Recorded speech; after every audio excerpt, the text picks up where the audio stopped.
तरासिया ओडिशा अमला संघ साधारण संपादक। आज सांबादिक सम्मेलन कौन रही मुख्य दाबी आमर तीन गोटी प्रमुख दाबी जे जिला स्तर अमला मानकर 2017 मसीह शिक्षागत योग्यता प्रादेशिक स्तर में ग्रेजुएट और कंप्यूटर नॉलेज हो सारी से अनुपात दरमा दि जाए तेणु से अनुपात लेवल 4 लेवल 9 को उन्नति कर दरमा देवाई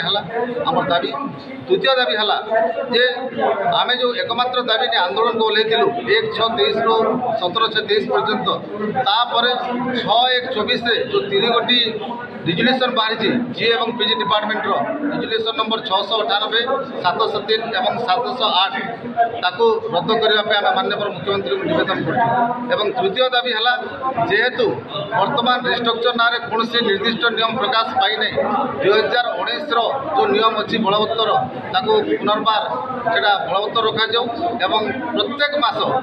शह जिला स्तर अमला बिना पदोन्नति अवसर ग्रहण कर तेणु शीघ्र केमती पदोन्नति पाइबार व्यवस्था करा।